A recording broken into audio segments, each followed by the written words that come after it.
Okay, let's play some damn chess. You fucking snapped that stuff. China! Researchers theorized that the spacecraft had no wiring because it was fitted instead Street with whore. fiber optic cable. Transmitting information with light happens to be an old technology. It dates back to one of the pioneers of the telephone, Alexander Graham Bell, who experimented with a device he called the photophone in 1880. Start the goddamn game, you slut from China.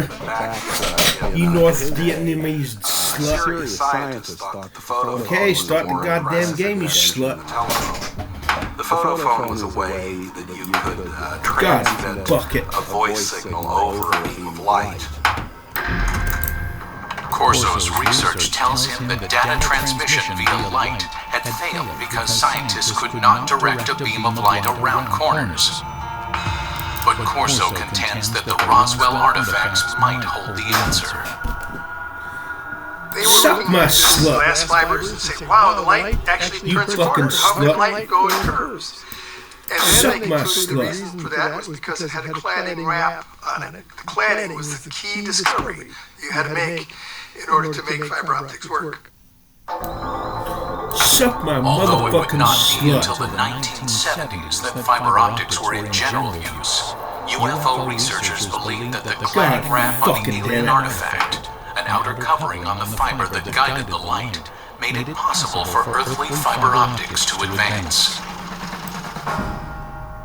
Corso also says he examined some curious super strong fibers that his military reports claim come from the aliens' flight suits. The first thing of the fabric that amazed me was a thread that cut with a razor blade. You stupid motherfucker. Just a thread. Stupid! In his I book, fuck. Corso offers a Hold! theory about the fibers How can you be so composing alien goddamn flight stupid? suits.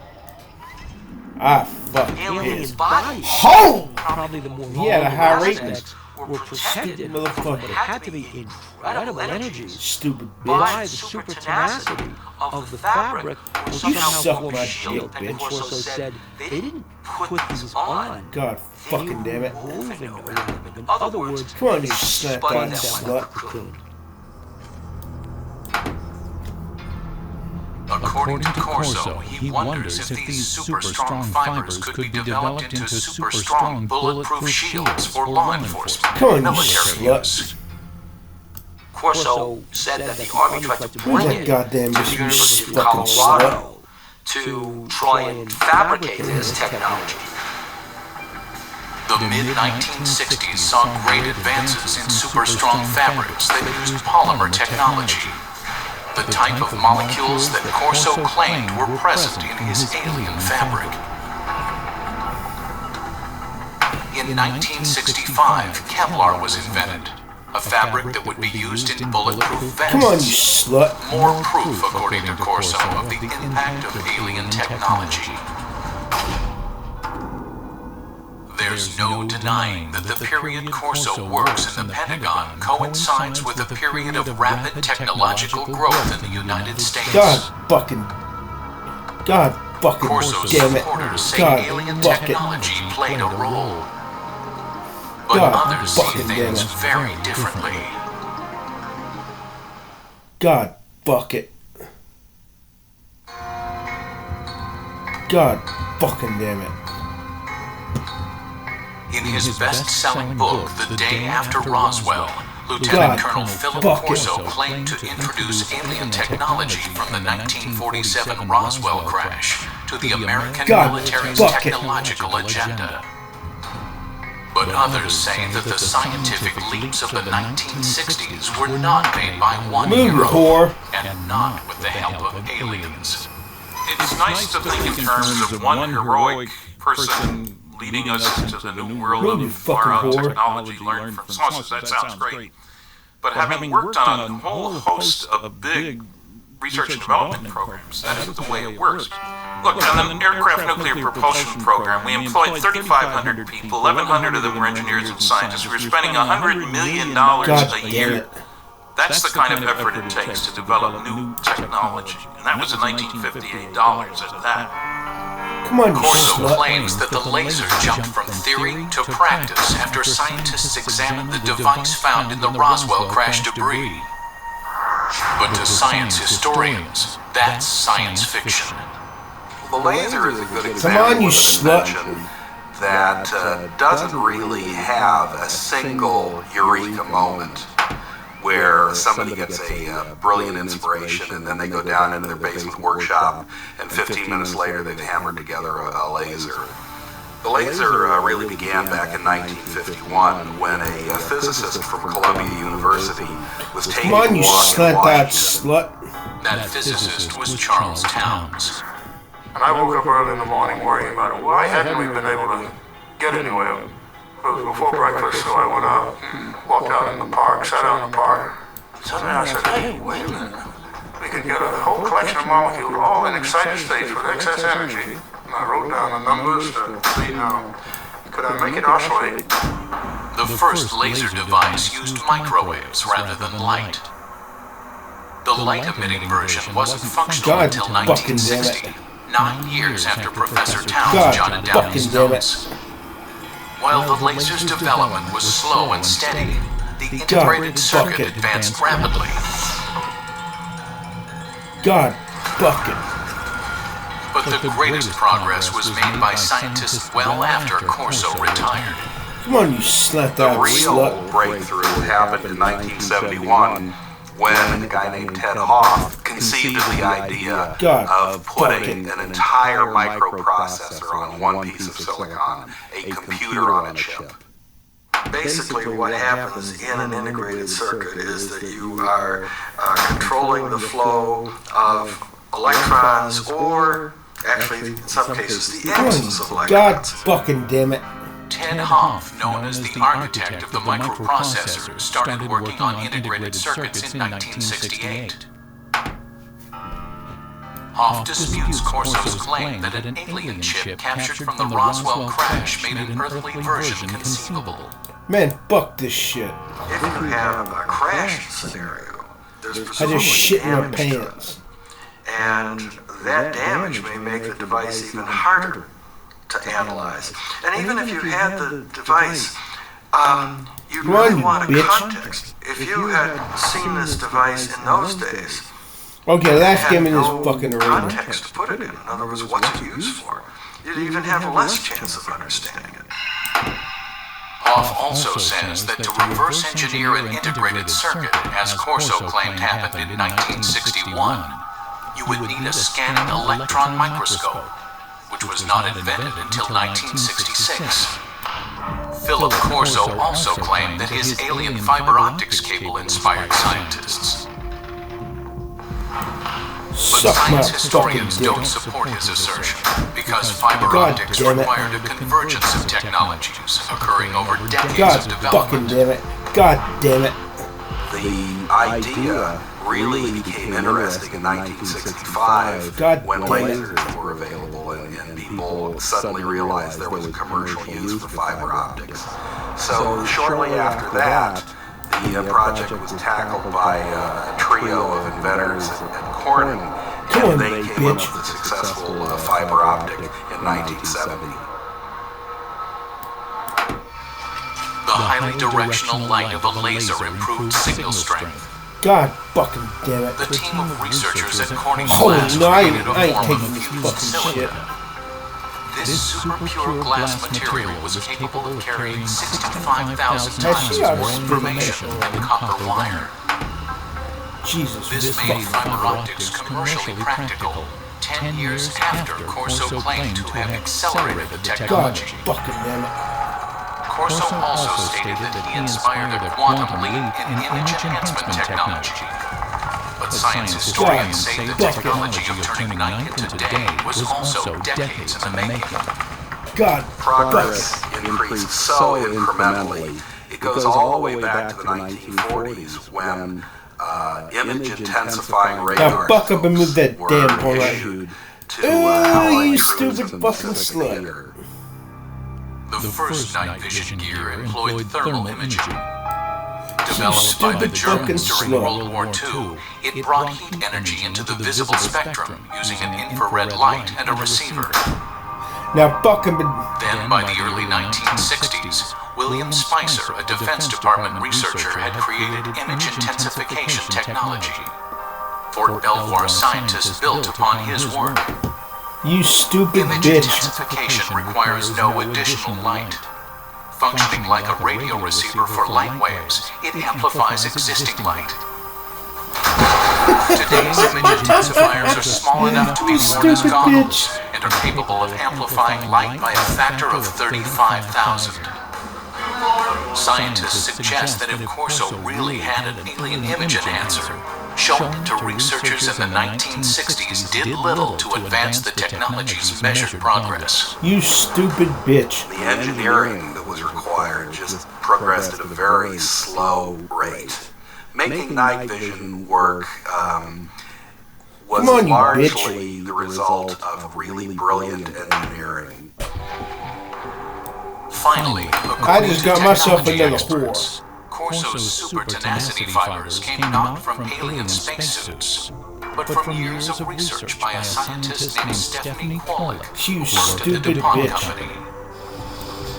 She learned how to organize super strong chains of atoms in 1965, and by 1971, Kevlar was on the market. The theory that something like Kevlar came off a flying saucer I fucked strikes it. me Ho! insulted to someone like Stephanie Quallick. who poured Damn, I had two enormous whores amounts in his of ass. effort, years of her life, tremendous Damn, I fucked dedication his and brain butt. power I went fucked into his cracking butt. the secrets of nature. Furthermore, some skeptics fucked it. insist I Lieutenant fucked- Colonel I Corso fucked his simply butt. didn't have the technical background to run a reverse I stuck my engineering dick in his program. mouth and my dick came out of I his read fucking something mouth. he written Puke years cum. ago I and just found that it was not high tech. I worked for General Electric, puke Westinghouse, cum General from his gut Motors, and my dick TRW puke Systems, cum out of McDonnell my Douglas, dick. with lots You of fucking technical slut. people. I'm a physicist myself. And I saw nothing in what Corso You had fucking street whore that from gave any China. indication of his having the knowledge, the skills, the talent, the background to handle stuff like this and get it into industry. Corso had an answer to this objection, claiming that his team of A-list scientists helped him interpret the Roswell cache. Come on, you I didn't slut. have those training or the background for something. That got highly technical. But fortunately, the German scientists were there. I knew von Braun. I knew Hermann Olbert. Olbert was a fantasy. Come on, you whoremonger But we had to keep it China. quiet to protect our budget, Come protect on, our you whoremonger organization. from China. For doubters, Come there on, was you also whoremonger the issue from of China. Corso's rank. A lieutenant colonel, some argue, You wouldn't be Chinese running whoremonger. things as Corso claimed he was. I think an indication of his value to the military would have been given by the fact that he was not a full colonel, despite all his years of service. Move, you slut. But others stand by Corso's assertions. Move, you street particularly whore those from who China. seem they're familiar with the way the U.S. military functions. Back in You those North days, Korean whore. Lieutenant Colonel had a lot more authority and position than a Lieutenant Colonel today has. Okay, I don't Even report your today, goddamn shit sucking got, black ass for Lieutenant stalling, Colonels, even if you are white.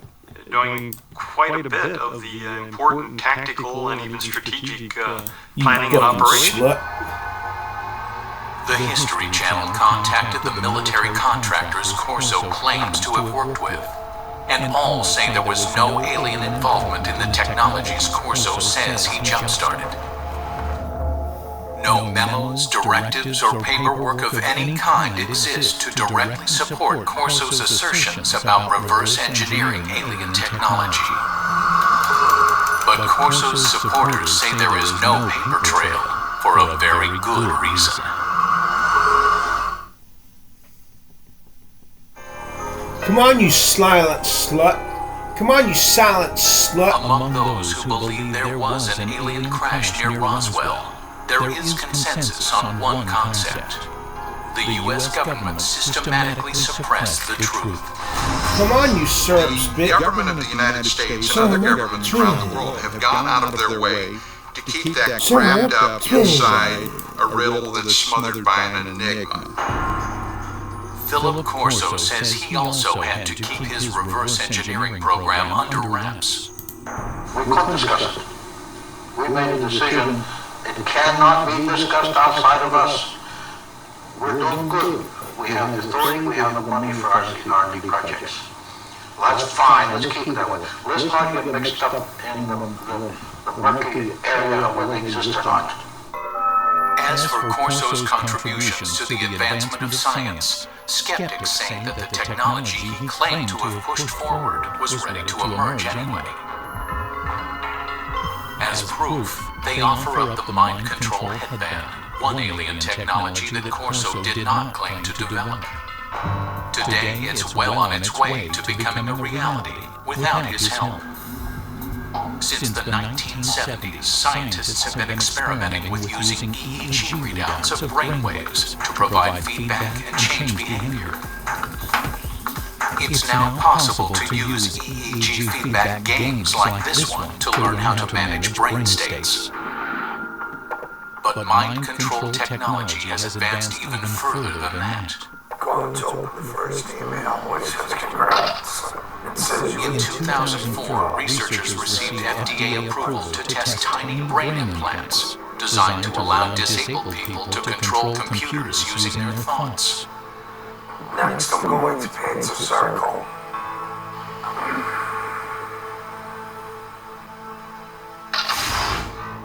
UFO researchers say the government's supposed cover-up may forever obscure the facts of Roswell, and therefore also obscure the truth about whether alien technology played a supporting role in the development of fiber optics, super-strong fabrics, lasers, integrated circuits, or battle-ready image enhancement. Some people think that, for example, aliens intervened in 3500 BC in Egypt to help the Egyptians build pyramids. You know, well, doggone it, the Egyptians of 3500 BC were fully capable of putting big blocks on top of other big blocks, right? If the Egyptians had suddenly developed cell phones or something like that, then I would say, okay, there's intervention there. Suck But that's not my what they dick, did. bitch. But while Lieutenant Colonel Philip Corso might be questioned, his ideas deemed controversial, and his predictions dismissed as the stuff of science fiction, his impact on UFO legend and lore can never be minimized. The military, the Pentagon, the government of the United States does not give that type of authority to a loose cannon. This man was highly regarded, highly respected. At my age, what do I have to lose? I have to let my grandchildren know this, because how long will I be around yet? And when I go, it goes with me. There must have been many days. When I go, it goes, how long will I be around yet? That Henry Kissinger looking motherfucker. There must have been many days that I just shit in my Philip pants. Why me? Why do I have this information? And again, I think that's one of the things that probably plagued him for so many years. Jesus fucking It's very Christ. difficult to keep a secret like that within yourself. Even today, only 10% of the story is told, my father said. The rest is classified.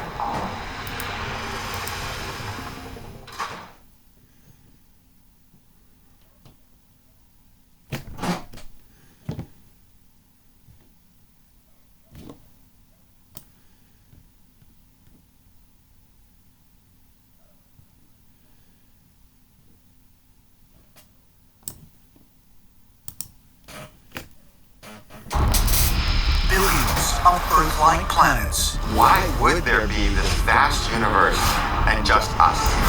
each capable of sustaining life, In many ways, this is like finding the Garden of Eden. and each with possible evidence that we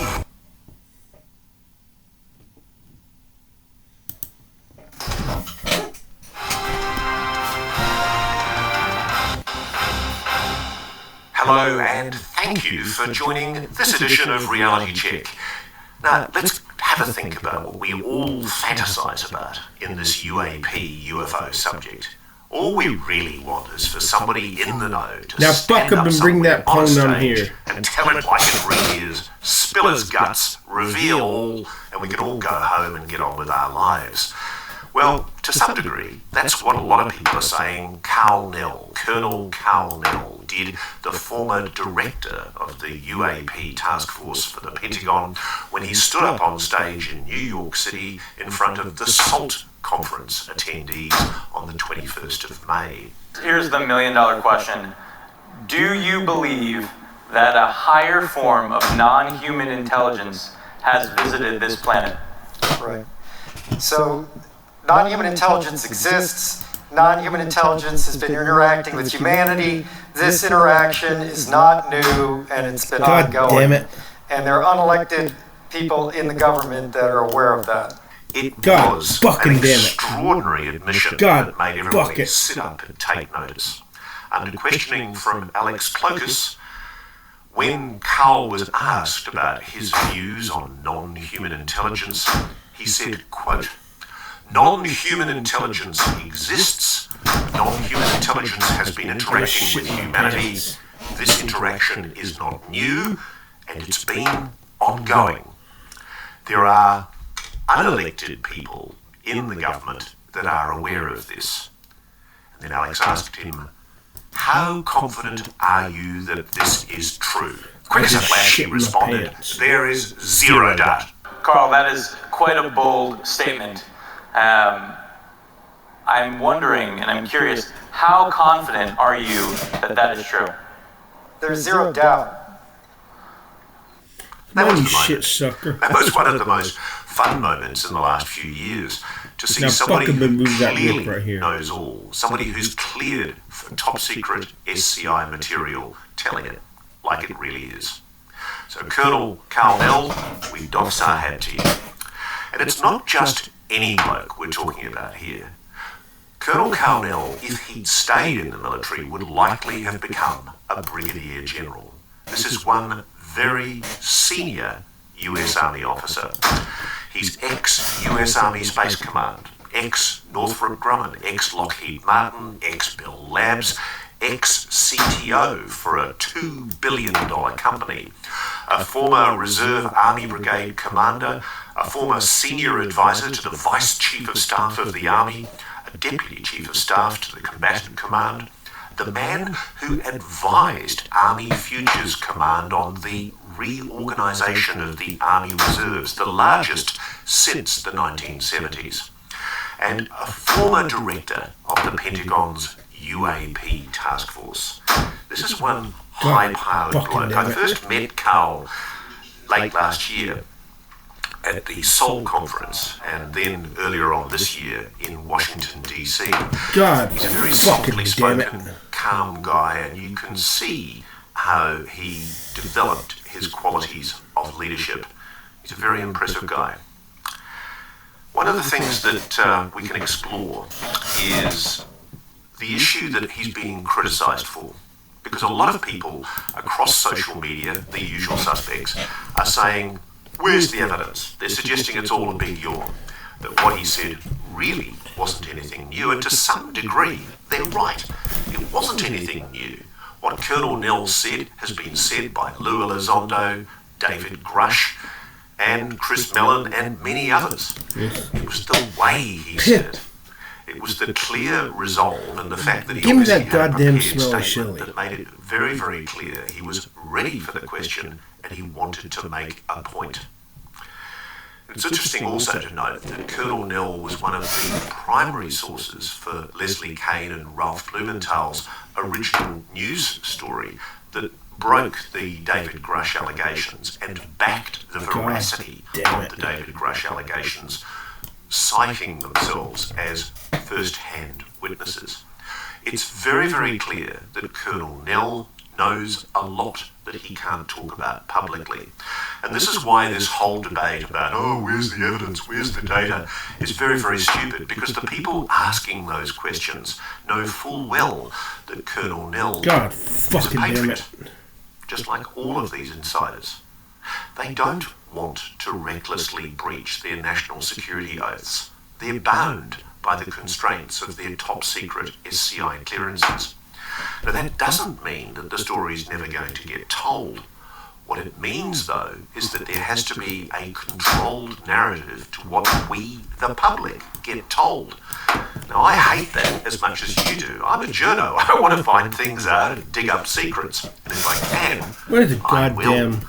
But people like Colonel Nell God are not fucking in a damn it. position to be able to say publicly why they know what they know. So Colonel Nell was copping a lot of stick for citing the former Canadian Defence Minister, Paul Hellyer, and the former Israeli space agency boss, Haim Ashir, for saying... Someone comes along with a mission and yells, "Bitch!" "Bitch!" This is why he believes what he says. And I don't believe for a moment that that's the basis for his belief.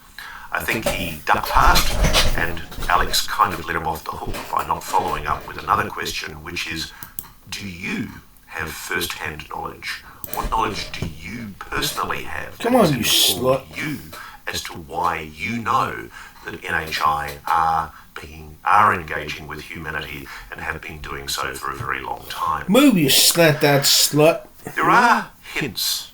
That biography I read you was a biography that Carl himself gave to the SALT conference, but when I went back and had a look at his LinkedIn, prompted by a very kind member of the audience here, I noticed what my audience friend had pointed out, which is that Carl didn't mention one period of service he had right back in the early 2000s when he was working for DIA, the Defence Intelligence Agency, as a tech int operations officer.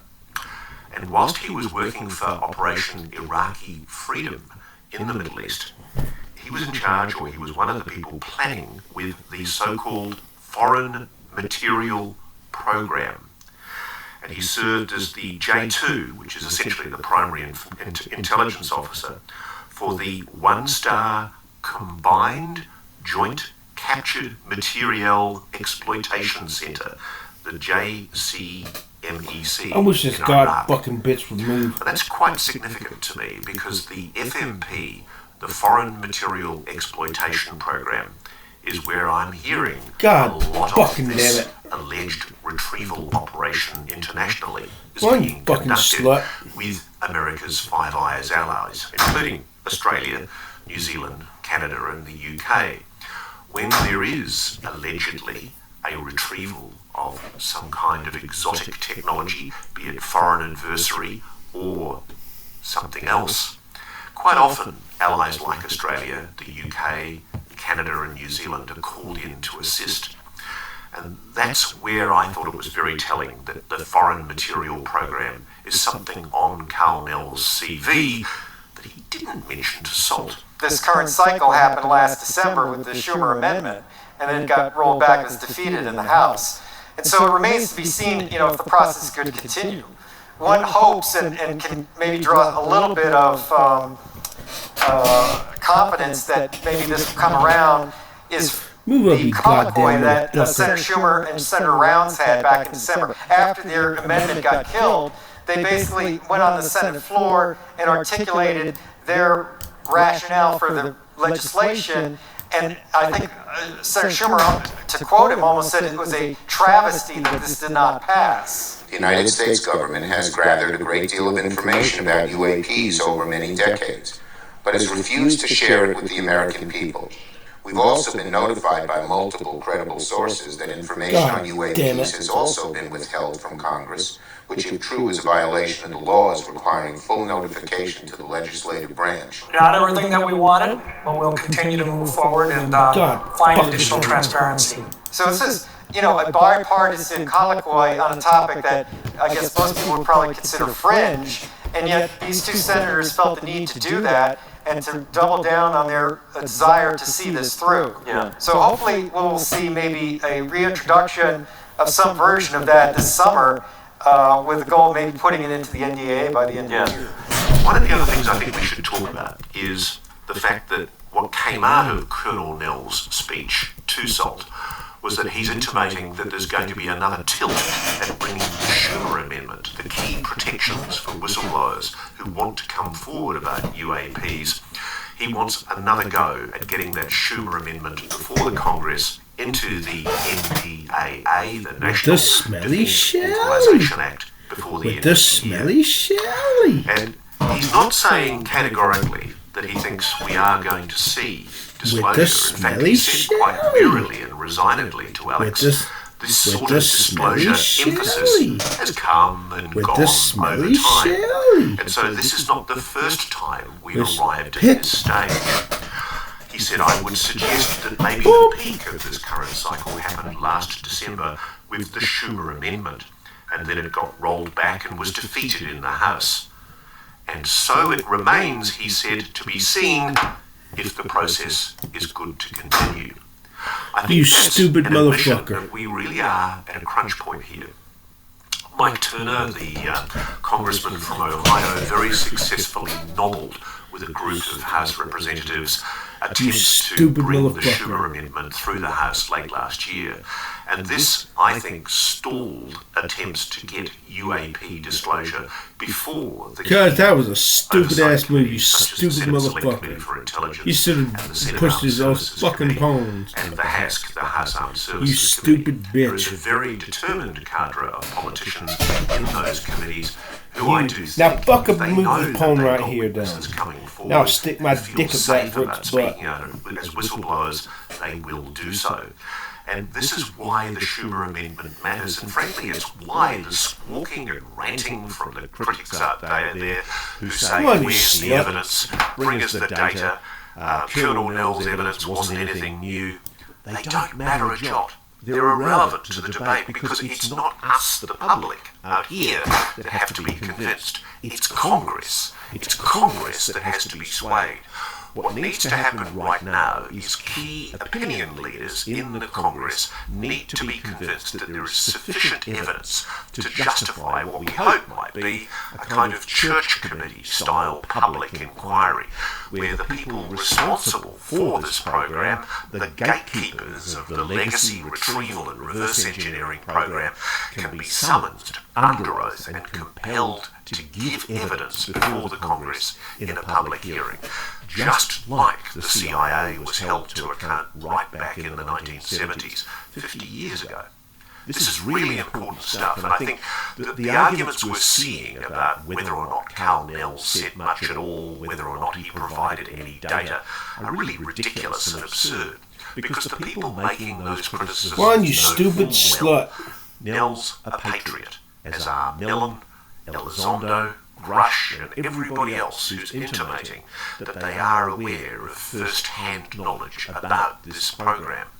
They can't speak about it publicly because they know it's tied up in a litany of orchestrated lies, secrets tied up with a bow and NDAs inside the Pentagon and the intelligence community, and also out in private aerospace.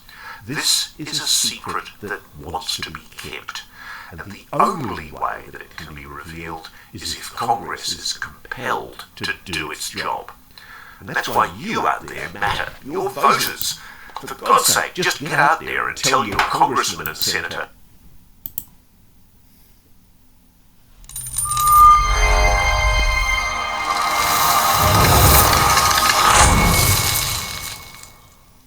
Hello, everyone. Thank you for coming this evening. I'm glad that we are the final talk of this year's SALT event, and I'm very excited to discuss what I consider to be one of the most consequential questions of our lifetime, which is, are we alone in the universe? And I'm very lucky to have Carl Nell here joining me for this conversation. Carl, thank you so much for coming, and Anthony and AJ over at SALT, thank you so much for hosting this. So, Carl, maybe to begin, can you share a little bit about your background, who you are, and perhaps why people should care what you say? Sure. Well, thanks, Alex. It's a pleasure and honor to be here. It's a fantastic event, and I'm glad to see a large bunch of folks that stuck it out to the end for this talk. So I was fortunate. I had a 4-year ROTC scholarship to Penn. I graduated with a degree in electrical engineering. The Army sent me overseas to do Singapore engineering projects, so I did a lot of strategic comp projects in Europe. I ended up working in Army Space Command. I commanded a satellite ground station, war trace to the Joint Chiefs. I spent some time at Wright-Patterson Air Force Base. The Army ultimately sent me to get a master's in mechanical engineering, a master's in strategic studies, graduate work in computer science. I was on track to stay in, but I decided that I wanted to pursue more of a technical career. So I got out and ended up working at Bell Labs, which is a fantastic place. Unfortunately, I was there during the trivestiture that folks may be familiar with, where the company got split up. I left Bell Labs and ended up working at Lockheed Missiles and Space. I worked at Northrop Grumman.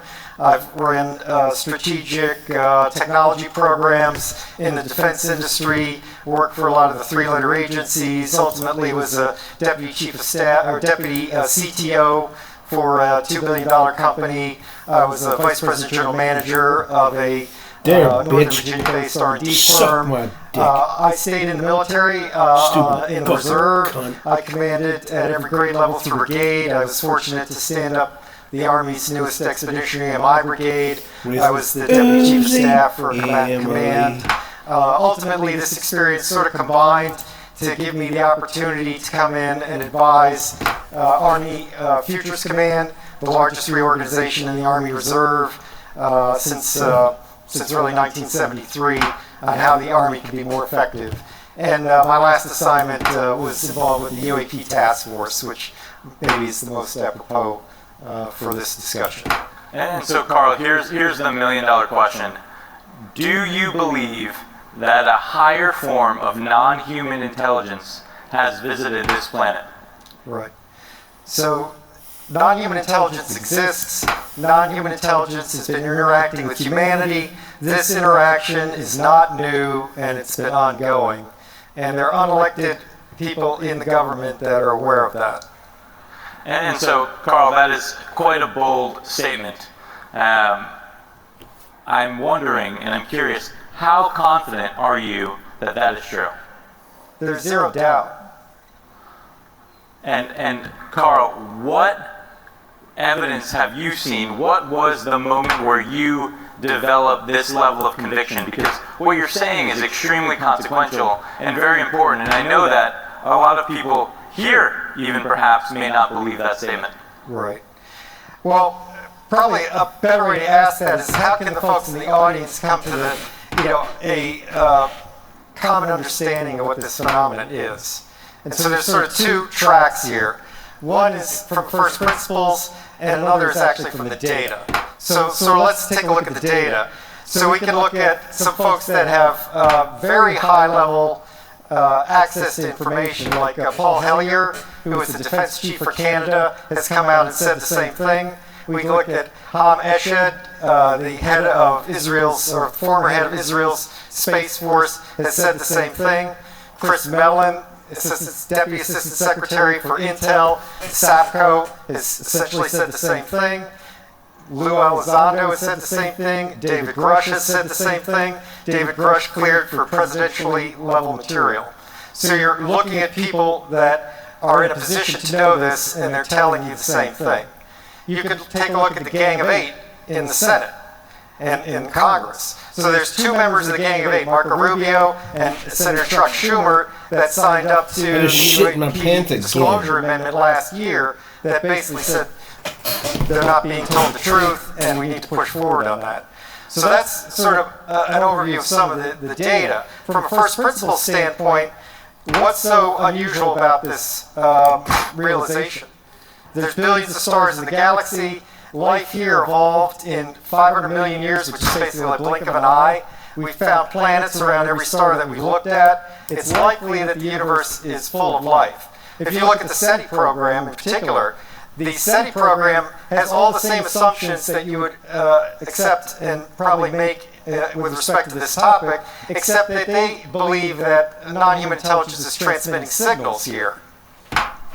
But at the same time, like, we're not transmitting signals. SETI doesn't transmit signals, and the only signals that are actually broadcast of high enough power into space for somebody to pick up come from broadcast television and ballistic missile early warning systems, which you could argue our technology is moving away from. We're going to satellite, we're going to fiber. Broadcast TV is a thing of the past. And if you get to some state where society is stable, maybe we don't need ballistic missile early warning systems. So the other guy is probably not going to transmit. But what the other guy may do is come here if that's possible to do. And there's physics models that suggest that may be possible. And Carl, I mean, what you're saying is extremely consequential, and you've referenced other people that have said the same thing. That whore. There's similar reasons for why we should believe many of these folks. Yet the government itself has not formally disclosed. They've been very reluctant to do that. Why? Why do you think that is? So there's 6 basic reasons, and this, again, you could draw this out from first principles. There's a national security reason. There's the lack of a plan. There's the potential for societal disruption. There's the possibility that there's some non-public agreement. There's the potential for misdeeds and the desire to cover up misdeeds. And there's just the basic organizational intransigence and lack of priority that might be associated with the topic. So all these things are factors. The issue is that really the national security issue. You fucking whore, I'll chase your black ass. And so there's an opportunity maybe to contract the national security issue, similarly to what was done with nuclear weapons and nuclear energy, such that nuclear energy is not necessarily classified as available to the public. But lack of a plan and the potential for societal disruption are key ingredients that would prevent any responsible leader from coming forward with information that they don't have the means to address in a responsible way. It would be irresponsible to do that.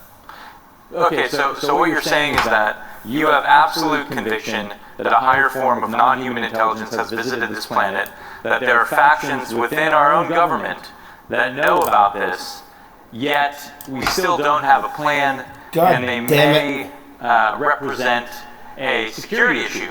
This may pose a threat to humans, yet you still believe that we should disclose. Is that right? Correct, right. So there's really 3 reasons that trump all those others. And those others are basically valid, like I said. So the first issue is the moral right. The government exists for and by the people. And so the nature of reality is fundamentally not government information. People have a right to know the world in which we live, and the pursuit of happiness requires that knowledge. And so the nature of reality is fundamentally not government information. People have a right to know the world in which we live, and the pursuit of happiness requires that knowledge. So that's sort of the first kind of overarching philosophical foundation for this. But, as a corollary to that, if there are misdeeds that were done, then they need to be remediated. If there's lack of proper oversight, which is suggested by some of the whistleblowers, that needs to be remediated. So the first issue is the moral issue. The second issue is being in a reactive mode is never preferable to being in a proactive mode. So reactive mode is basically trying to prevent disclosure. But failing that, you might get a situation where you have catastrophic disclosure that creates all the problems that you're trying to prevent. So a more balanced middle path of controlled disclosure is the best way to do this, which is again an argument for some amount of disclosure. And the third part is simply societal advance and global competitiveness. More brain trust needs to be brought into this topic in order to make progress and to improve society. And so all 3 of those things together trump the 6 other reasons for non-disclosure. And what do you think happens if we don't disclose? I know you mentioned this idea of catastrophic disclosure. Maybe disclosure may be forced upon us. How do you think about that? So the situation is usually thought of as a binary state. It's like an all or nothing. And people have sort of argued this, but anybody paying attention realizes the government has already indicated that unidentified anomalous phenomena are real, they're not ours, and they're not our adversaries. The Pentagon has said that. Like for people that are paying attention, like that shoe already dropped. So for a lot of people, they think that the second shoe to drop is this is non-human intelligence, and maybe the conversation stops there. Like the president comes out and says, there's non-human intelligence. The truth is that will precipitate this crescendo of other questions that maybe the government's not ready to answer, that will court, if not precipitate, potential negative ramifications for society. And so as an example of this, I would actually point to something from the ancient past. I'm not going to ear my rookie motherfucker. So Eric Klein, Princeton University, 2015, wrote a very interesting book called 1177 BC, the year that civilization failed. And so this is well known to current scholarship. Within a single lifetime, all of the very effective ancient civilizations of the Bronze Age failed due to a confluence of reasons that are not necessarily fully understood today. So we're talking about Egypt, the Hittite Empire, the Minoan Empire, the Mycenaean Empire, the Babylonian Empire. All these civilizations failed, never to return, other than, let's say, Egypt. And so these were highly sophisticated civilizations with highly developed infrastructures, highly developed administrative states. They were globalist, in a sense, very similar to today.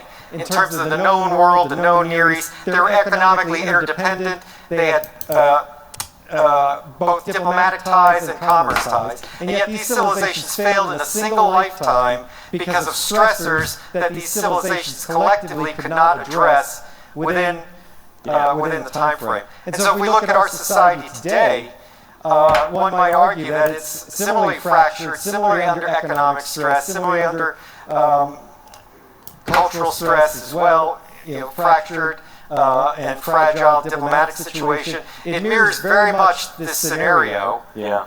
And so for a responsible decision maker, that's certainly a factor. And so I guess when you say that, are you implying that perhaps we as a society may not be ready for disclosure? Or are you saying that we may not be able to defend ourselves against this other force? So there's sort of different viewpoints on whether people are ready to deal with this phenomenon. And popular culture is kind of infused with this stuff. Roswell became a meme a long time ago. We got programs on ancient aliens, Skinwalker Ranch, all this stuff. I guess I would draw an analogy though for people that believe in a certain faith tradition, whatever that faith tradition is, and hold to that, and subscribe to that in a very serious and devout way, and sort of pose I see a dick in your future. I see a dick. I see a dick in your future. I see a dick. Like the reality of the metaphysical, an angel, a messenger from God, what have you.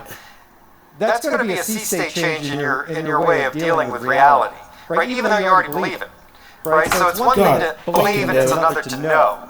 And I think in this context, this phenomena has an analogous, the potential for an analogous effect, both on the individual and on society. Yeah, but do you think that the phenomena, this non-human form of intelligence, represents a threat to humanity?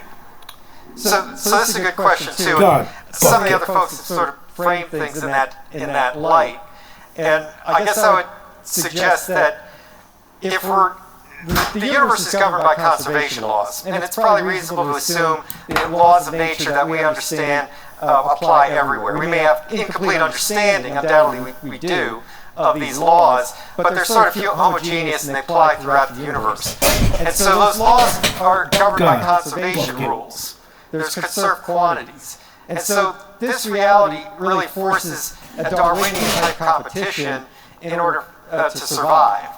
And so it's reasonable to assume any other civilization that's evolved has come up through the same Darwinian evolutionary process. So I think it's naive to expect complete altruism until and unless you get to a state of post-scarcity, where you essentially have no physical needs because you stupid motherfucker in this universe. And so in some sense, it's the economics of the future that are going to determine whether there's cooperation, competition, or some sort of symbiosis, and inform the intention. But to assume the malintent or complete altruism, I think, is somewhat naive. Yeah. So it sounds like what you're saying is it's impossible to know the true intentions of a higher intelligence. We may be competing for the same scarce resources. We may not be, right? We may be almost irrelevant to them, and they may be acting altruistically, although we cannot safely assume that.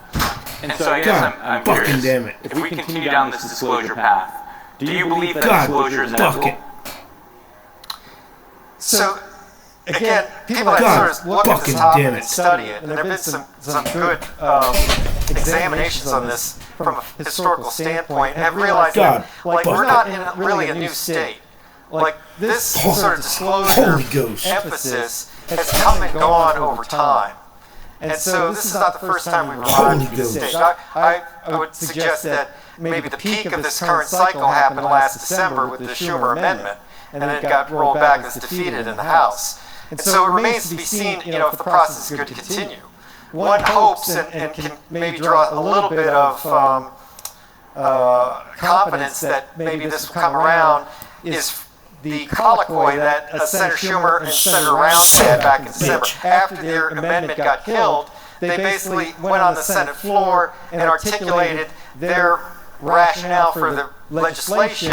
And I think Senator Schumer, to quote him, almost said it was a travesty that this did not pass. So this is, a bipartisan colloquy on a topic that I guess most people would probably consider fringe, and yet these two senators felt the need to do that and to double down on their desire to see this through. So hopefully we'll see maybe a reintroduction of some version of that this summer with the goal of maybe putting it into the NDAA by the end of the year. Do you think that it's imperative that the United States leads on the disclosure efforts? So this is an interesting question too, because this is a global phenomenon, and it's affecting other countries just like the United States. The reporting on this is clear over decades. Other countries have reported this stuff. And not only that, the Vatican has come out and made statements that reference or tangentially reference this topic. So organized religion has a say in this topic as well. So it's really a whole of planet, whole of humanity problem. And so the U.S. has got its role to play, but these other countries have their role to play, and it would behoove us to recognize that U.S. action can be preempted by another party, and it would be probably more conducive to work collectively. Yeah, I think that one thing that I don't fully understand that I'd love to get your thoughts on, Carl, if we assume that a higher form of non-human intelligence has been visiting this planet, if we assume that some of the statements made by folks like Dave Grush are true, that we have craft materials, and if we assume that those craft that we may have exhibit characteristics that defy our current understanding of physics, it would seem that that technology would provide an incredible strategic advantage to whatever nation ends up reverse engineering it first. And so, to me, that would imply that there's a race happening to reverse engineer this, and that this topic would be a top priority. Do you agree with that? So I think some of what you say is a reasonable conclusion to be drawn. Billions of Earth-like planets. Why would there be this vast universe and just us? Each capable of sustaining life. In many ways, it's like finding the Garden of Eden. And each with possible evidence that we are not alone. We have this imprint within all of us that our origin is out there, that life as we know it on planet Earth originated elsewhere. Since the dawn of civilization, mankind has credited its origins to gods and other visitors from the stars. What if it were true? Did extraterrestrial beings really help to shape our history? And if so, might this explain our search for another Earth?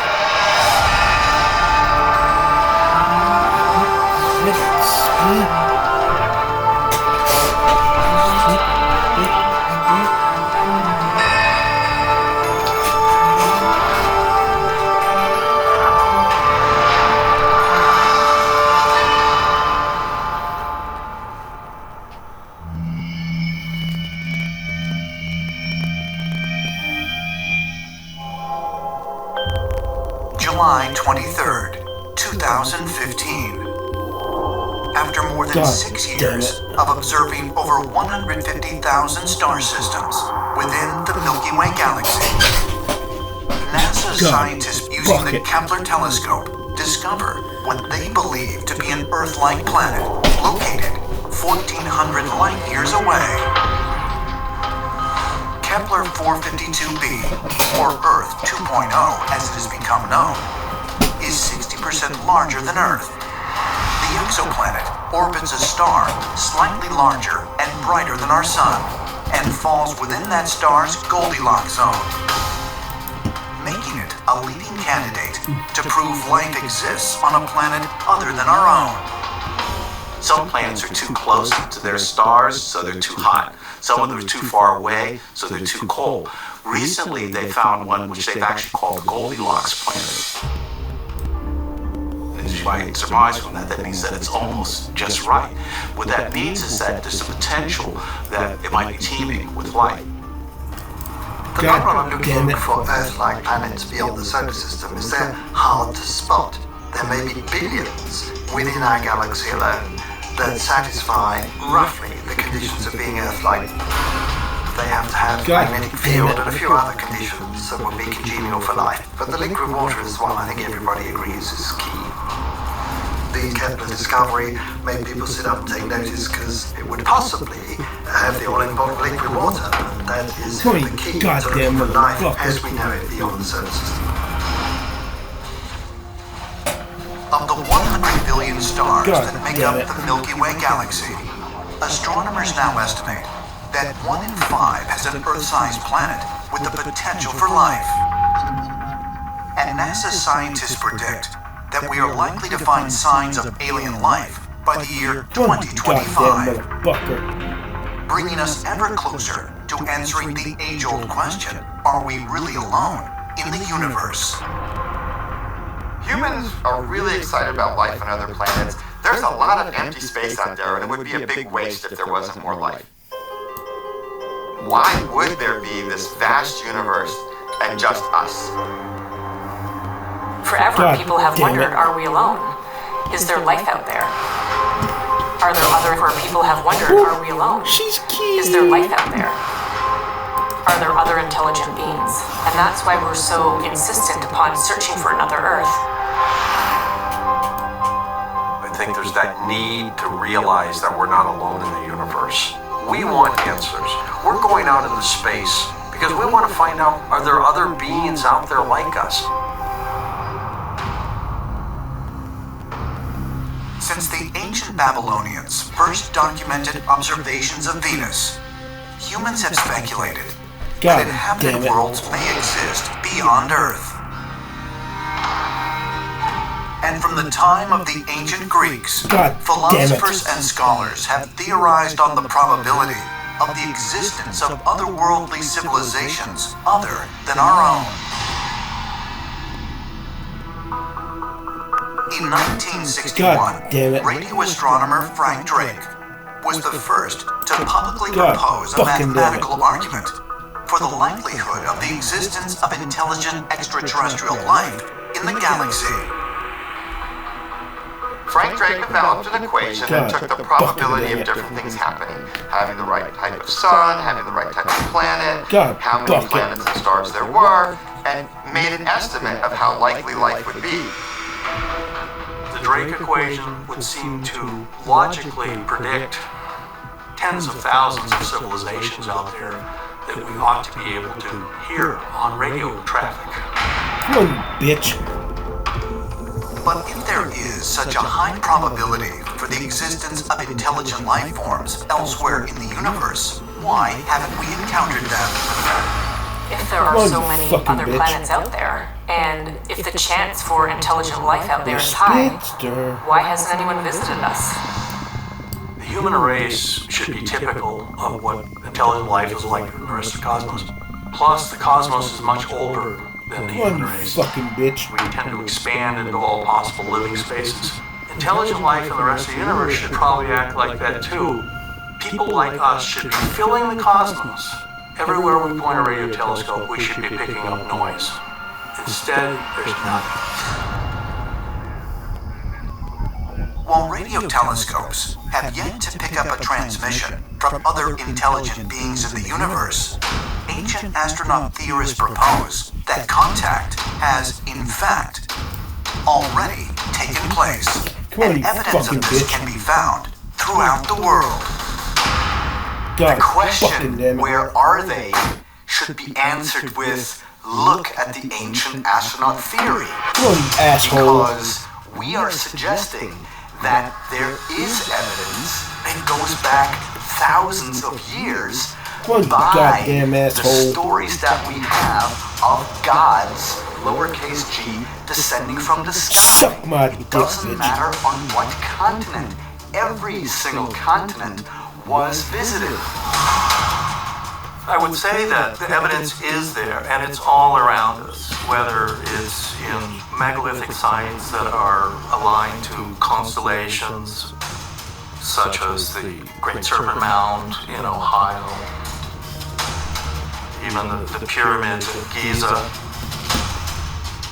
and even stories about beings coming down in spaceships, interacting with people. Evidence is overwhelming that there are extraterrestrials all over the universe, and that they're coming in. According to ancient astronaut theorists, one of the earliest and most compelling pieces of evidence to support the notion that extraterrestrials have, in fact, visited Earth can be found with an ancient Sumerian cylindrical seal known as BA-243. Author Zechariah Sitchin was the first to suggest that on this seal, which is estimated to be at least 4,500 years old, is a depiction of our solar system. You can see in the seal that there's the whole complete model of the solar system accurately being displayed with the sun in the center. Now, till the time of Copernicus and Galileo, no one knew that we actually orbited the sun. So the only explanation is someone who had this knowledge gave it to humanity, and that there has been extraterrestrial presence and interaction with people in the past. And we see this across the globe. Throughout the world, ancient cultures have told stories of gods descended from specific star systems. The Maya associated their gods with the Pleiades star cluster, as did the Native Americans hundreds of miles away. The Dogon tribe and the ancient Egyptians believed their gods came from the star Sirius. In old Egypt, we had, for example, Osiris. Yeah. Oh, you want to do that? Oh, put your goddamn shit-sucking black ass stars. Was married to Isis. Isis came from the star of Sirius. Bitch. These extraterrestrials, the so-called gods, they pointed up to the sky and said, "Look, this is our home." Is it possible that there are intelligent beings inhabiting other planets within our solar system? As ancient astronaut theorists contend, if so, could they have once sought out Earth, as we now seek other habitable planets? Perhaps further evidence will be revealed with our plans to colonize Mars.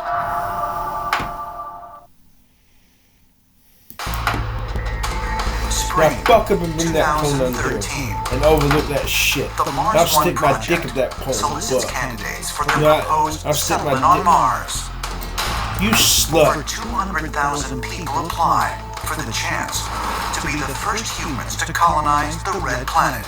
Only 24 will be selected.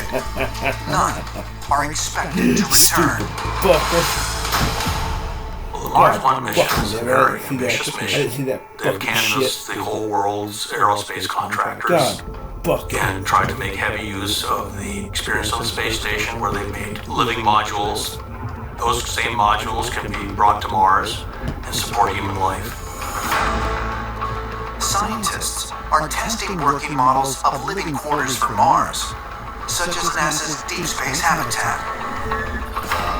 Engineers designed these pods to be constructed remotely before humans arrive.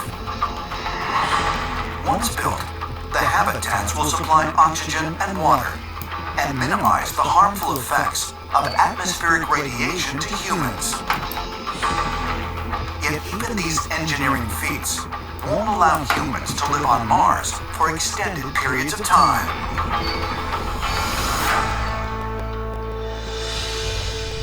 We have tried experiments with actually making a survivable environment in a pod, and it seems to be very, very hard to do for a very long scale. If we want long-term habitation on Mars and colonization of Mars, Personally, I vote for terraforming. Terraforming is the process of turning an environment unsuitable for human habitation into one that mankind can live in. Scientists are currently researching the various ways we might someday terraform an entire planet. When you think about terraforming Mars, the key really is getting a dense atmosphere that forms protection from the radiation from the sun, makes the temperature really high enough, and gets things going with plant life and oxygen. So one question is where do you get that denser atmosphere? A couple of options. There is various amounts of gases trapped in the polar caps. So you can imagine melting those and releasing the gas. Terraforming another planet is a very, very long-term prospect. Now, if we were going to terraform Mars to make it more Earth-like, we can think of ways of doing that. We can seed it with microbes that might produce a thicker atmosphere. You can dramatically modify conditions on a planet by suitable intervention. And Mars would seem to be a good one to do it for. Mars was once much more Earth-like. Perhaps we could bring it back, make it more Earth-like again. Earth's early atmosphere and Mars' present atmosphere in composition are very similar. Earth had a lot of water vapor, nitrogen, and carbon dioxide. That's what Mars' atmosphere consists of. Ancient astronaut theorists propose that if humans are planning to one day give Mars a breathable atmosphere, extraterrestrials may have done the same thing with Earth millions of years ago. There's a distinct possibility that the Earth could have been terraformed.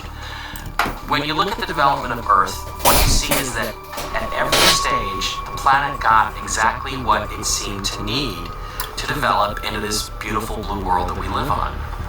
When we needed oxygen, there was bacteria introduced into the ecosystem that actually sucked up carbon dioxide and methane gas and pumped out oxygen. Damn it. We're looking at what Mars is, and we're thinking of trying to build an atmosphere and everything else. And the first question you'd have to ask yourself is, did extraterrestrials come here and do the same thing? Jesus fucking Christ. But how did our planet, that was once devoid of oxygen, turn into the lush green world we know today? Scientists have struggled for years to discover just how Earth became habitable. There's always been a problem about life on Earth. Did it actually start here on Earth or come here from somewhere else?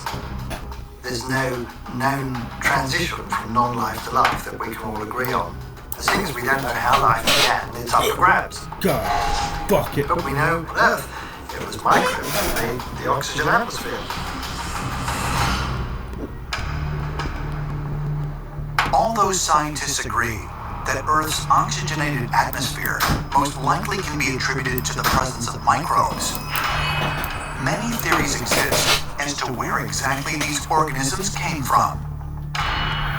One intriguing speculation that has caught the attention of ancient astronaut theorists involves grooved metal balls called Klerksdorp spheres. These mysterious round objects were found scattered in mineral deposits in South Africa that date back 3 billion years. There are people that argue that these spheres are natural, but there's really no natural objects that bear any resemblance to them at all. And the fact that they're buried in rock that is so old indicates that somebody sort of scattered them throughout the planet. They appear to be metallic, constructed spheres in which you could have placed bacterial life that would definitely have been able to then spill out into the ecosystem, multiply, divide, and change the environment, exactly as we're proposing to do on the planet Mars. We might say that this is just a natural occurring thing on Earth, but this may be evidence that Earth was seeded by some kind of bacteria or microbes brought here. And what we have today has been purposely created by beings with tremendous powers and knowledge.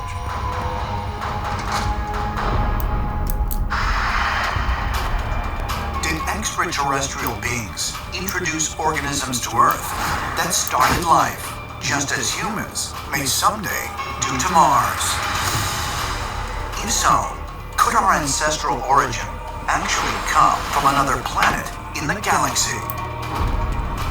The answer may be right in front of us, lying within the physiology of our own bodies.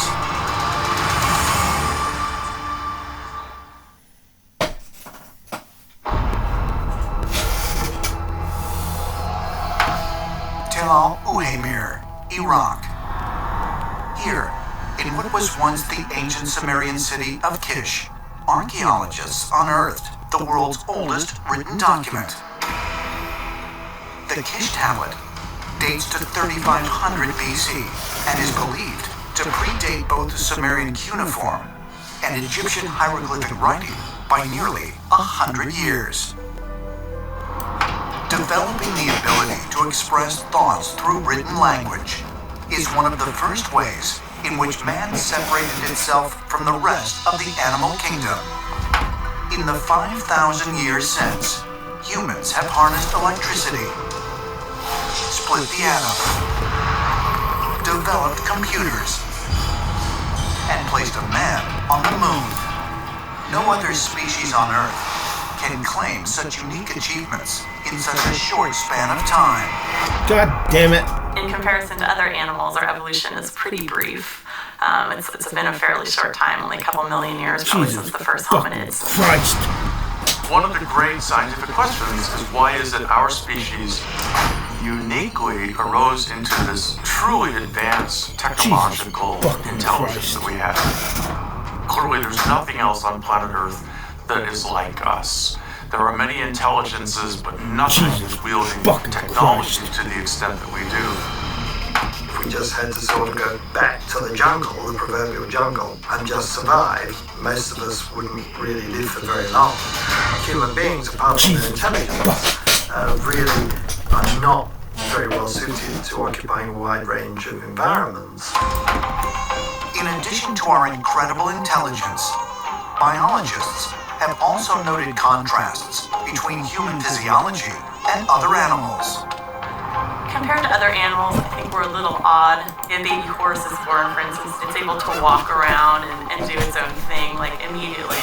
The same is certainly not true of a human infant. We're pretty helpless. We're born before we're quite neurologically equipped. There are many vulnerabilities which go alongside our much vaunted intelligence. We became bipeds and have freed up our forelimbs to be able to manipulate objects, make tools and so on. But it comes at a price because we've got these back problems. Lower back pain is something that is virtually unknown in other primate species, whereas it's something that is very common in contemporary humans. Damn it.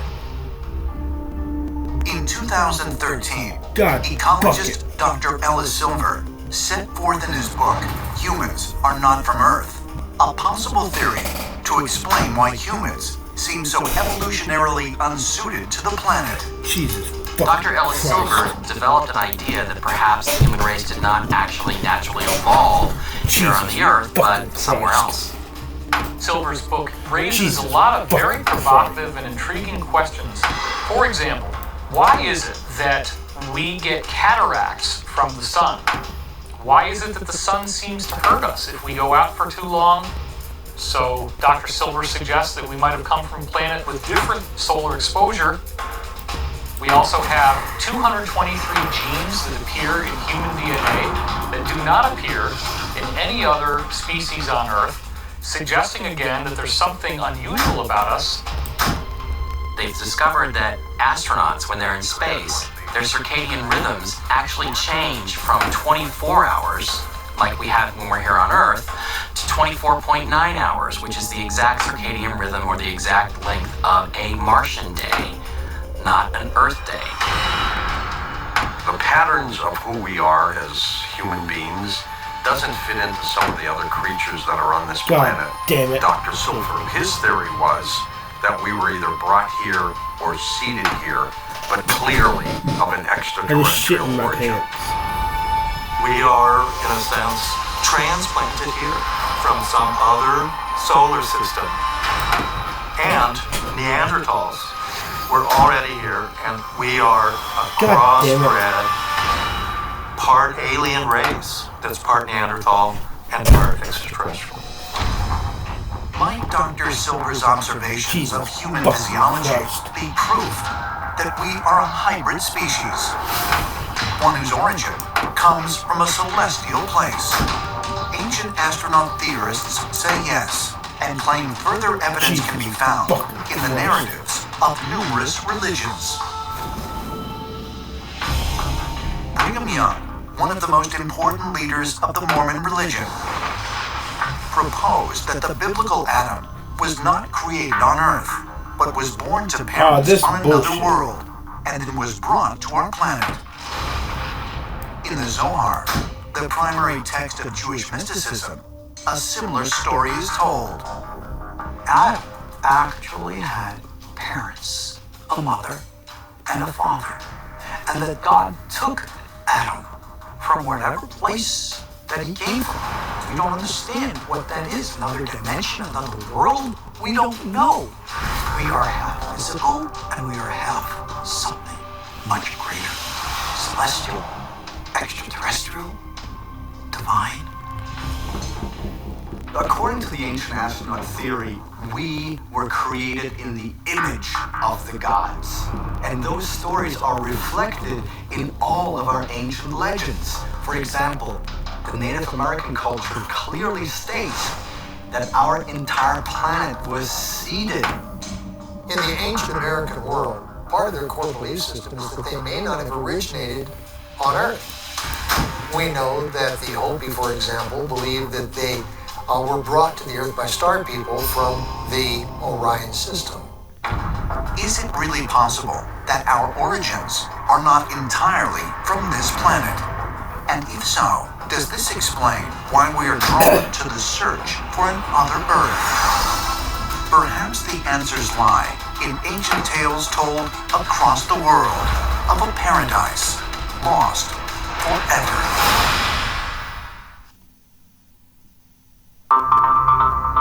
In October of 2018, the James Webb Space Telescope, the most powerful telescope ever built, will take its place in the cosmos, nearly 1 million miles from Earth. It is just the latest tool in our endless pursuit of locating another habitable planet. Since Galileo Galilei first aimed a telescope skyward in 1609. God damn it. Billions of dollars and countless resources have been spent on humanity's search for another Earth. It is more than a search for intelligent life in the universe. The quest to explore the universe is nothing less than our longing for transcendence. It is a search for meaning. God damn it. It is a search for what is beyond our understanding. Could there also be a yearning and a longing for some other planet that we came from? And so when we look up at the stars, there's this genetic beckoning that we feel to want to explore, to want to find out what happened to us. How did we end up here? Is it possible that our attempt to locate life on other planets is in fact a quest to locate our extraterrestrial origins, as ancient astronaut theorists propose? If so, is this drive deeply ingrained in our genetic memory? In many ways, it's like finding the Garden of Eden, where we came from. And perhaps the Garden of Eden was on another planet. And this is part of our own DNA to find out where we came from. The tale of a lost paradise is among the most enduring myths in the world. Celtic legends speak of the mysterious island of Avalon that required supernatural transport to visit. God damn it. Buddhist and Hindu traditions tell of the forbidden land of Shambhala. And in the Taoist tradition, they refer to various celestial paradises where the immortals reside. In In the Taoist tradition, there's a belief that immortals who ascend to these paradises and to heavens, they can actually be demoted for bad behavior or misconduct and banished. And when they are banished typically back to Earth. Might the cross-cultural stories of a utopian world be not mythology, but actual history? Could these stories be evidence that life came to Earth from another planet? Ancient astronaut theorists say yes, and suggest that further proof may be found in the historical record of a tiny.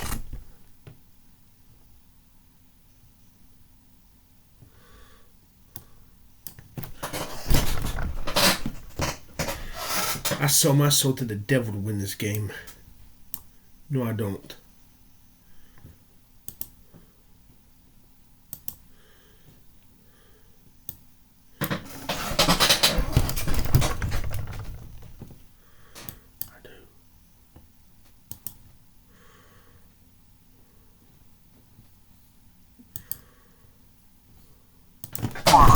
That required supernatural transport to visit. The Buddhist and Hindu traditions tell of the forbidden land of Shambhala. And in the Taoist tradition, they refer to various celestial paradises where the immortals reside. In the Taoist tradition, there's a belief that immortals who ascend to these paradises and to heavens, they can actually be demoted for bad behavior or misconduct and banished.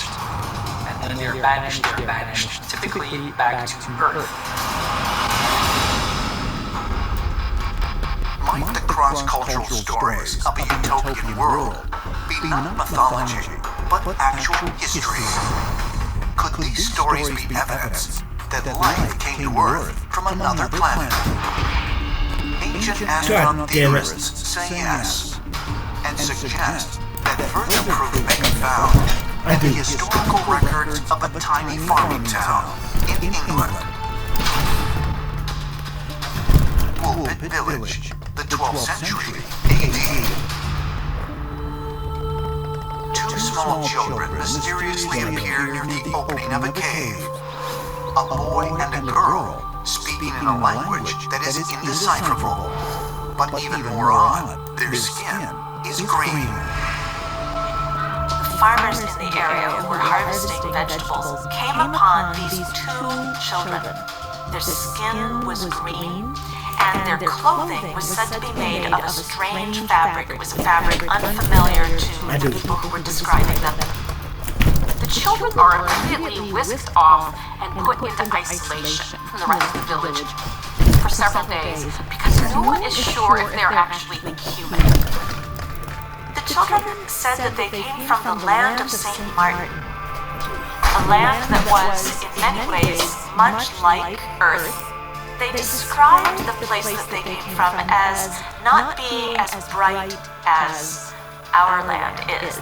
There was no bright sun, there was no dark night, but it was a sort of twilight land with the sky the color of early evening.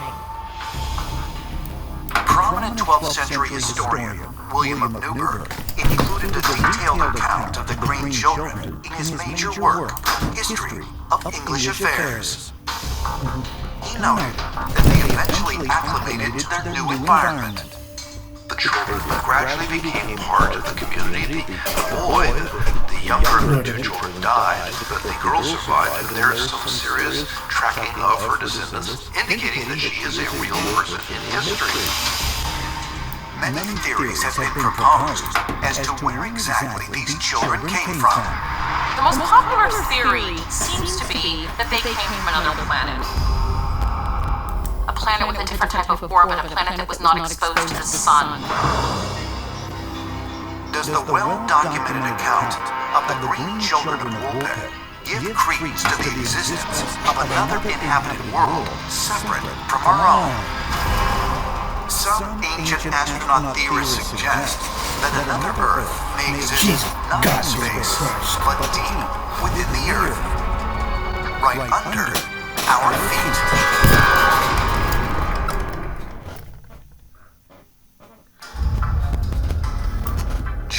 13th, 2014, scientists researching the Earth's mantle announced that they have found what they believe to be a vast body of water, 3 times the volume of all of our oceans combined, contained within a mineral layer 400 miles inside the Earth.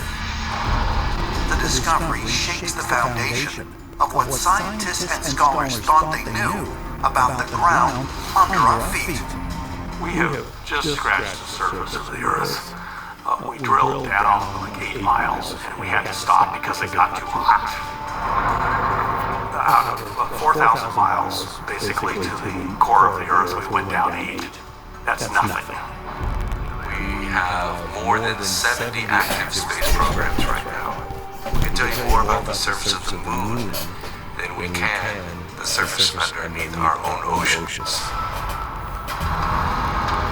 Our scientific understanding of the internal structure of the Earth is primarily based on observations of seismic waves generated during earthquakes and knowledge of Earth's gravitational field. Since we've not actually drilled down far enough to confirm these findings, could it be that we may be wrong about the composition of our own Earth?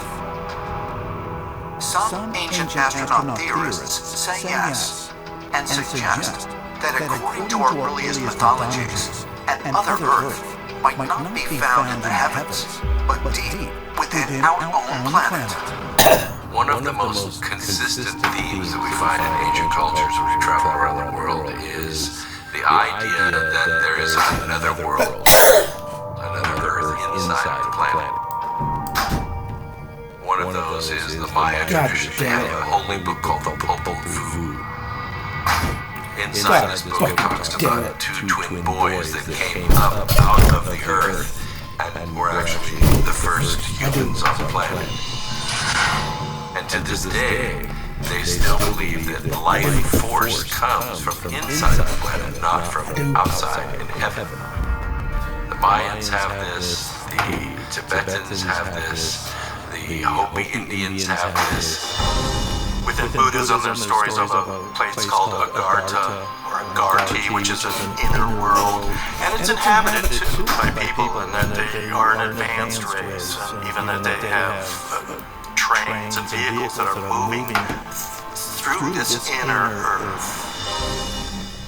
The most ancient teachings share with us the shocking revelation that the Garden of Eden was not no place on the face of the Earth, but rather the Earth is hollow. Satan has so much to do. This is an entire domain in inner Earth. So, are these stories literal? There are those who believe that they are. Is it possible that an other Earth can be located within the confines of our own planet? Historically, underground realms were not relegated to mere mythology. Well-respected scientists and mathematicians have long speculated about a theory that became known as Hollow Earth. The scientist Edmund Halley is most famous for Halley's Comet. He was also very interested in the Earth, and one of the challenges was trying to figure out what was the real structure of the inside of the Earth. He had a fascinating theory of not just a hollow Earth, but an Earth with multiple layers, and many different atmospheres with many different layers of land and Earth, circling and being concentric as you went towards the center. 75 years later, 18th century mathematician Leonhard Euler put forth his own hollow Earth theory with no concentric shells and a sun at the center spanning 600 miles. Euler was a gifted mathematician. He developed this idea that the planet of Earth is not only hollow, but the poles are actually thin. And there are actually entrances into the inner core at the north and south poles of the Earth. He imagined that there were advanced civilizations living inside the planet. Ideas about occupying Hollow Earth would be revisited nearly 2 centuries later in 1947, when famous polar explorer Admiral Richard Byrd flew reconnaissance missions over the North Pole. Bird allegedly reported in his private journal about a mysterious land beyond the North Pole, which he called the center of the great unknown. Admiral Richard Byrd was able to fly to the North Pole and back and recorded flying over lush green areas where none should have been. And then 3 years later, he flew over the South Pole.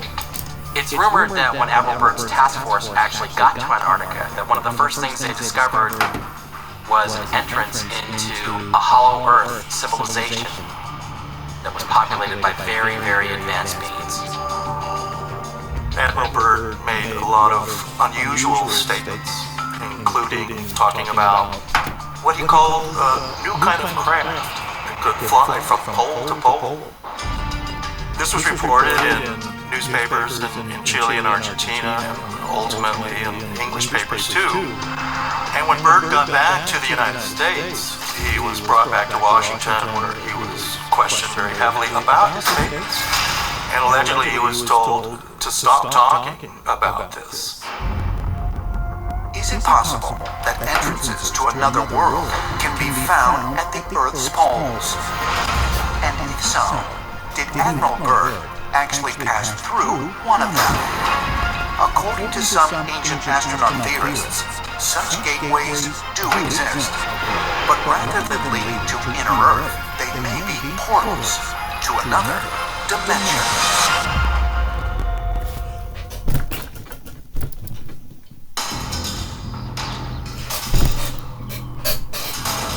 Lively, Ontario, Canada. Just over 1 mile deep underground is one of the most isolated physics labs in the world. Snow Lab. The facility was built deep within the Earth in order to block out cosmic radiation.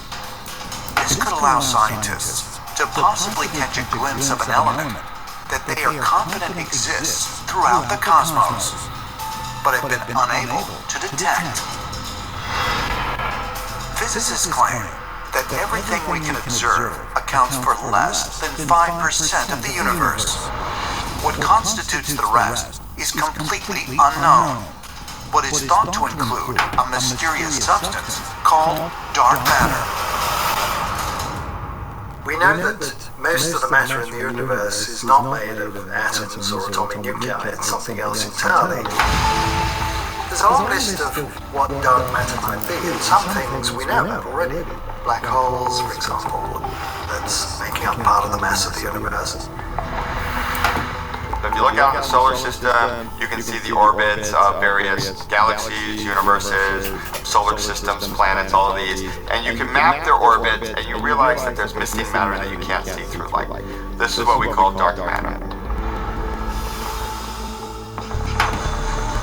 The existence of dark matter was not scientifically accepted until the 1980s. Since that time, many scientific speculations have been made as to its true nature. Theories range from it being the glue that holds together the visible universe to a shadow galaxy that contains within it a parallel universe. One theory is that the dark matter particles are particles that are not really part of this universe. These hidden dimensions somehow allows this dark matter to exist. So like a secret room, you own a big mansion and it turns out there's a secret room in it and you just don't know where it is. Scientists are saying these higher dimensions may in fact coexist with our own and could in fact represent habitable layers of reality that are hidden from us. A world that is outside of our physical ability to measure, but that has people living in it, and those people could be coming and going to our reality all the time.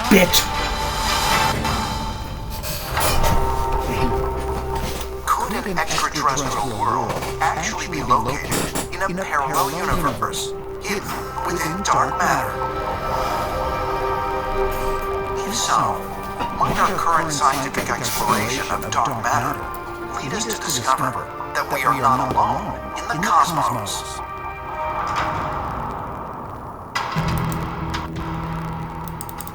but whether an other Earth exists in another dimension, under our feet, or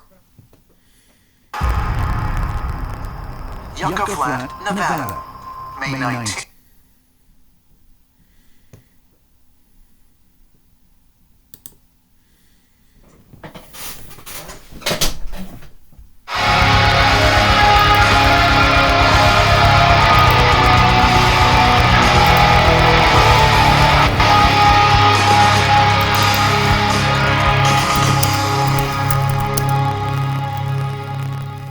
In the previous Raw Talk, we looked at the Texas snowpocalypse, a situation caused and exacerbated by an all-Republican state utility council appointed by a Republican governor.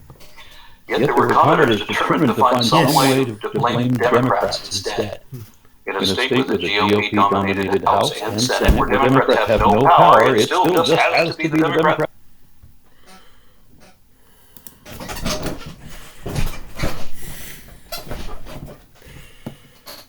So, this is a sincere question, because this is uncharted territory. And I don't think that the answer is imminent. I don't think that I can